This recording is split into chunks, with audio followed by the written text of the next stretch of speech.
بسم اللہ الرحمن الرحیم، السلام علیکم ورحمۃ اللہ وبرکاتہ۔ ناظرین، قانونی ماہرین کی باتوں کے بعد بہت ساری باتیں کلیئر ہوتی جا رہی ہیں۔ پرویز مشرف کے کیس میں کس طرح سے قانون میں 2010 میں جو ترمیم کی گئی 18ویں، اس میں ایک لفظ ڈالا گیا ابینس، جس کا مطلب ہے کہ اگر ٹیمپرری بھی، یعنی یہ لفظ ڈال کے آئین کی آرٹیکل جو 6 ہے اس میں ایڈ کیا گیا کہ اگر کس نے وقتی طور پہ آئین کو منسوخ بھی کیا ہو، کوئی معطل وقتی کیا، منسوخ نہیں مطلب وقتی معطل کیا ہو، یا وقتی اس کو جو ہے وہ تھوڑا سا دبایا ہو، اس پہ بھی آپ کو سزائے موت یا عمر قید ہوگی، مطلب وہ بھی ہائی ٹریزن میں آئے گا۔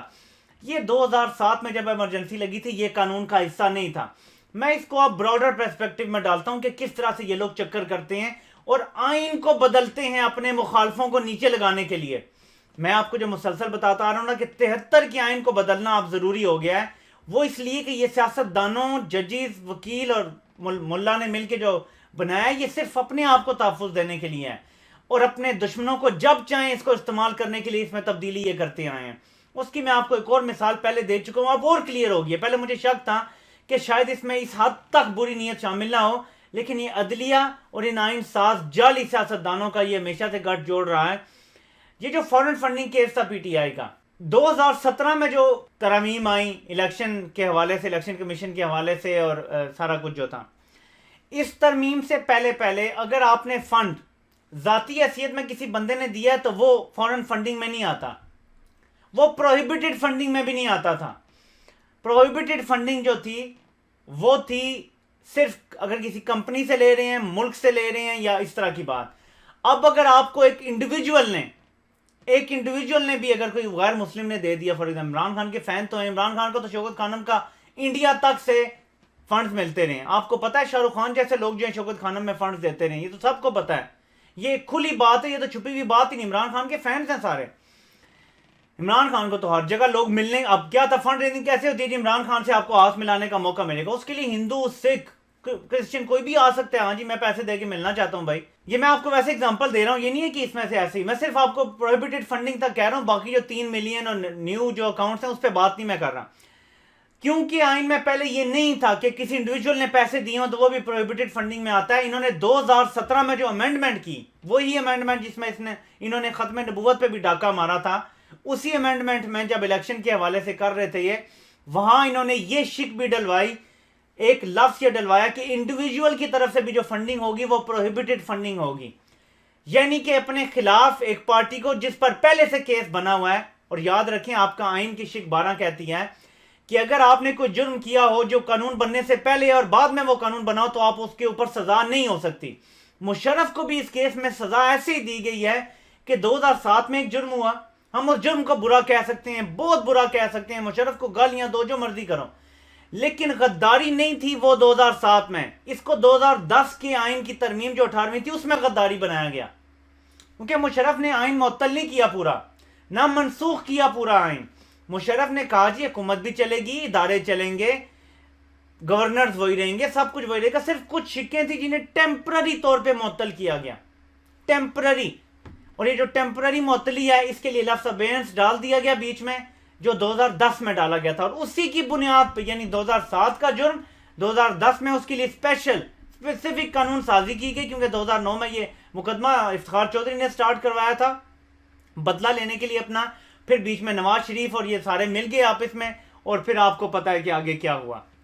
یہ 2 کیسز آپ کے سامنے ٹیسٹ کیسز ہیں، ایک پی ٹی آئی کا کیس جو ہے فنڈنگ کا، اور دوسرا جو کیس ہے یہ پرویز مشرف کا۔ دونوں میں قانون کیس داخل ہونے کے بعد بنائے گئے اپنی مرضی سے تاکہ سزا دلوائی جا سکے، اور اسی لیے آپ کو سمجھ آ جانا چاہیے کہ کس طرح سے مشرف کے کیس میں خصوصی طور پہ مالس نظر آ رہا ہے، بری جو نیت ہے وہ نظر آ رہی ہے۔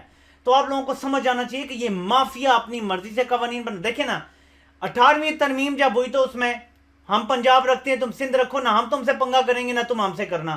ان کو پتا تھا ان کے علاوہ کوئی پارٹی بیچ میں نہیں آئے گی، فضل الرحمان تھوڑا سا اپنا حصہ کھاتا رہے گا، ایم کیو ایم تھوڑا سا کھاتی رہے گی، اور جو کومپرس جماعتیں ہیں وہ اپنا تھوڑا تھوڑا ہڈی جو ہے وہ چوستی رہیں گی، اور بس یہ معاملات ایسے چلتے رہیں گے۔ تو بیچ میں عمران خان ایک ایسی چیز آ گئی بیچ میں، ان کو جو پتہ نہیں تھا، کہ جس کی وجہ سے سارا پلان درم برم ہو گیا، اور کچھ یہ ادھر ادھر کرنا پڑا، کچھ وقتی سزا دی، پھر انہیں نکالنا پڑا، بڑی محنت کی عدلیہ اور نیب نے انہیں نکالنے میں، ورنہ عمران خان اگر اپوزیشن میں ہوتا تو یہ نہ نکال سکتے۔ حکومت کی اور ہزار مجبوریاں بن جاتی ہیں بندے کی. پاکستان کے برے حالات نظر آ رہے ہوتے ہیں, قرضے چڑھے ہوئے نظر آ رہے ہوتے ہیں, پاکستان ڈیفالٹ ہوتا ہوا نظر آ رہا ہوتا ہے, تو بڑی چیزیں نظر آنا شروع ہو جاتی ہیں. پھر یہ چور ڈاکو چھوٹے موٹے کیڑے مکوڑے نظر آنا شروع ہو جاتے ہیں. تو آپ سب دیکھ رہے ہیں کہ کس طرح ان سب کے ملی بھگت نے چوروں کی مدد کی.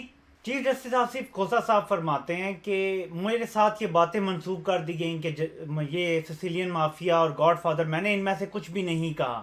یہ انہوں نے کچھ صحافیوں میں بیٹھ کے یہ باتیں کی ہیں, اور اس بات کی انہوں نے تردید بھی نہیں کی. کچھ اور بیانات ہیں جس کا انہوں نے کہا کہ یہ میں نے بیانات نہیں دیے, جیسے مشرف کیس پہ میں نے کوئی عمل دخل نہیں دیا, اور اس طرح کی باتیں جو تھیں وہ. لیکن اس کے اوپر ان کی تردید بھی نہیں آئی جو خبریں چلی ہیں میڈیا پہ, کہ انہوں نے کہا جی کہ گاڈ فادر سسیلین مافیا لفظوں کو میرے ساتھ ویسے ہی جوڑا گیا ہے. نمبر 1 یہ بات. نمبر 2, انہیں ہارورڈ کیمبرج کی طرف سے جو فیلوشپ ملی ہے وہ انہوں نے ایکسیپٹ کر لی ہے. نوکری چھوڑنے سے پہلے اب وہ وہاں جا رہے ہیں, اور وہیں سے فردر دیکھیں گے آپ کہ انہیں وہاں وہ جاب کریں گے, اور اب وہ واپس جو ہے وہ ان کا آنا آپ بھول جائیں, انلیس کو یہاں پہ پھر نواز شریف کی حکومت آتی ہے, کچھ انہوں نے خدمات کے بدلے میں جو ہے وہ سب کچھ دیا جاتا ہے. یہ آپ کو پتہ ہے کہ ایک ہسٹری رہی ہے پاکستان میں کہ رفیق تارڑ کو بھی کیسے جو ہے وہ صدر بنایا گیا تھا, اور اس کے بعد آپ کو پتہ ہے ایک تاریخ ہے پاکستان میں کہ کیسے کیسے نوازا جاتا ہے. اس بات کو فی الحال سائڈ پہ رکھتے ہیں. اصل بات اور جو پریشانی والی بات ہے وہ وہی کر دی ہے جج ارشد ملک والی, اور انہوں نے کہا ہے کہ دانا ڈالا گیا, بڑی کوششیں کی گئیں, مجھے نوکریوں کی آفر دی گئیں, بڑی بڑی بہتر پوسٹ کی آفر دی گئیں, میں نے قبول نہیں کی. جناب چیف جسٹس صاحب, آپ سے میرا سوال ہے کہ جب آپ کو یہ آفرز ہو رہی تھی تو آپ نے عوام کو کیوں نہیں بتایا؟ کیونکہ یہی سوال آپ نے ارشد ملک سے بھی پوچھا تھا کہ تمہیں جب یہ آفر کر رہے تھے تو آپ نے کیوں نہیں بتایا عوام کو. تو آپ کو جو دانا ڈال رہے تھے, جو آپ ابھی بظاہر ایسا لگ رہا ہے کہ اسٹیبلشمنٹ پہ آپ الزام دے رہے ہیں کہ دانا ڈالا انہوں نے اور یہ کیا اور وہ کیا, تو جب وہ آپ کو آفر دے رہے تھے, آپ چیف جسٹس تھے ملک کے, یا چلو سیکنڈ ان کمانڈ تھے, آپ کا کام نہیں تھا عوام کے سامنے یہ حقائق لانا؟ آپ کا کام نہیں تھا کہ اس وقت کے چیف جسٹس کو یہ بتانا, یا جب آپ چیف جسٹس تھے تو پھر آپ کا کام تھا کہ عوام کے سامنے یہ لانا سارا کچھ؟ اب آپ کیوں بتا رہے ہیں جب ایک دن رہ گیا آپ کی نوکری ختم ہونے میں؟ کیا ایک اور جج ارشد ملک پیدا ہو گیا اور ہم یہ سوچیں کہ آپ ریٹائرمنٹ کے بعد جب ملک سے باہر چلے جائیں گے تو وہاں سے آپ کا بھی ویڈیو بیان آئے گا کہ نواز شریف کو فیصلہ لکھوانے کے لیے مجھے اسٹیبلشمنٹ نے دباؤ ڈالا تھا؟ کیا یہ سارا ہم اس کھیل کا حصہ سمجھے؟ ہمیں بھی تو سوال کرنے کا حق ہے نا. جب آپ کا اس طرح کا بیان آپ کی ریٹائرمنٹ سے صرف 2 دن پہلے آئے گا, اور اس سے پہلے آپ ستو پی کے سوئے رہیں گے کہ ہمیں دانا ڈالا گیا, ہم نے چگا نہیں, ہمیں نوکریوں کی آفرز ہوئی, ہم نے قبول نہیں کی, یہ ہوا وہ ہوا, یہ آپ آخری دن میں بتا رہے ہیں, تو اس سے آپ بہت زیادہ کنفیوژن پھیلا رہے ہیں. عوام کا اعتبار تمام اداروں سے اٹھا کے آپ جا رہے ہیں, یہ کوئی خدمت نہیں کر رہے آپ اداروں کی, تو ہمیں اس کا جواب آپ سے چاہیے. اب دیکھیں مذاق کیا کیا جا رہا ہے. خورشید شاہ کو ضمانت دے دی جاتی ہے, اور نیب جو ہے وہ سندھ ہائی کورٹ میں کیس کر رہی ہے ضمانت منسوخی کا. یہ نیب ہمارے ساتھ کھیل رہا ہے, ہمیں پاگل سمجھ رہا ہے. اور میں آپ کے لیے آخر میں ایک تصویر چھوڑے جا رہا ہوں. اس تصویر میں آپ کو نظر آئے گا افتخار چودھری کا دایاں بازو اور آج کل چیئرمین نیب, اور افتخار چودھری کے انتہائی بائیں سائڈ پہ کون کھڑا ہوا ہے. شاید بات سمجھنے میں آپ کو آسانی ہو جائے. اللہ پاک آپ سب کا حامی و ناصر ہو. آپ سب کے سننے کا بہت بہت شکریہ.